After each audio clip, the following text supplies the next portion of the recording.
పత్రికా సమావేశాలకు కూడా ఎవడు పడితే వాడు లోపలికి వచ్చేసి మీకంటే ముందల కుర్చీలో కూర్చుంటాడు. ఇంతకుముందు నేను చూస్తాను, ఒక 15 సంవత్సరాల క్రితం నేను ప్రజాప్రతినిధిగా ఎన్నికైనప్పుడు పత్రికా సమావేశాలు పెడితే సీనియర్ రాగానే సీనియర్ జర్నలిస్ట్ ఏ పేపర్ అయినా ఉండని, లేకపోతే ఏ టీవీ అన్నా ఉండని, జూనియర్స్ ఎవరైనా ఉంటే సీనియర్స్ వస్తే ముందల సీట్లో కూర్చున్న వాళ్ళు కూడా లేచి వాళ్ళకి సీట్ ఇచ్చి వెనక్కి వెళ్ళి కూర్చున్న వాళ్ళు, ఒకవేళ సీట్ లేకపోతే పక్కకు నించొని నోట్ చేసుకునేది.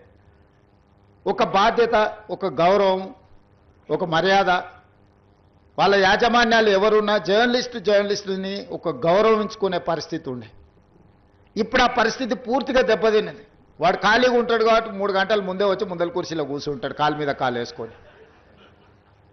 వాడికి ఆ వచ్చిన సీనియర్ జర్నలిస్టు వాళ్ళ జీవితాన్ని మొత్తం జర్నలిజంలో కలిపినరు. వాళ్ళు సిన్సియర్గా ప్రజా సమస్యల్ని విశ్లేషించడానికి, పరిశోధనలు చేయడానికి, వాళ్ళ జీవితాన్ని, ఆరోగ్యాన్ని ఫనంగా పెట్టి, కుటుంబాలను కూడా ఫనంగా పెట్టి ప్రజల సమస్యలను తెలుసుకోవడానికి ఎక్కడెక్కడనో మారుమూల ప్రాంతాలకు వెళ్ళి రోజుల కొద్దీ ప్రజలలో మమేకమయ్యే ఆ సమస్యల్ని తెలుసుకొని వాళ్ళు రాసిందన్న సంగతి, పాలకులు చేస్తున్న తప్పులను పట్టుకోవడానికి నిరంతరం శ్రమించి విశ్లేషించి, మన ప్రాంతంలో జరిగిన విద్యుత్ ఉద్యమాల వెనుక ఇంత కఠోరమైన దీక్ష జర్నలిస్టులది ఉన్నది.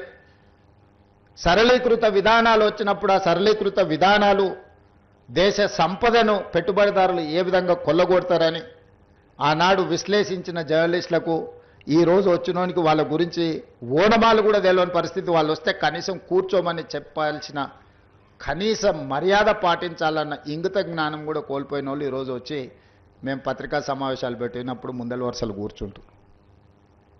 కూర్చోవడం కూడా ధిక్కారంగా, మనమేదో లోకు అయినట్టు వాడేదో మన మీద పెత్తనాన్ని చెలాయించడానికి వచ్చినట్టు మన కళ్ళకు చూస్తుంటాడు. ఇంకా నువ్వు నమస్కారం పెడతలేవు, నన్ను చూసి తల ఉంచుకుంటలేవేందని. నాకైతే అప్పుడప్పుడు అనిపిస్తుంది దిగిపోయి పల్ల చెంపలు వలగొట్టాలని. కానీ పరిస్థితులు, హోదా అడ్డం వస్తుంటాయి.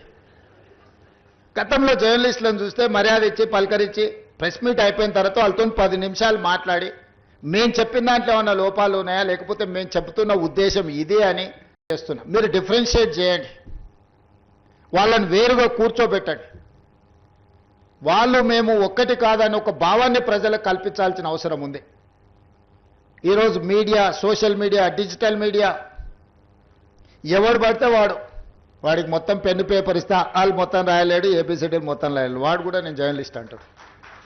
ఏం జర్నలిస్ట్ అంటే నేను సోషల్ మీడియా జర్నలిస్ట్ని అంటాడు.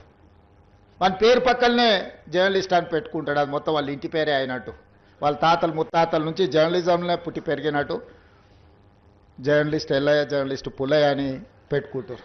వాడు ఎప్పుడైనా జర్నలిజం స్కూల్లోనైనా చదివిండా, లేకపోతే ఓనమాలు మొత్తం అన్నీ వస్తాయంటే ఆ రెండు రావు.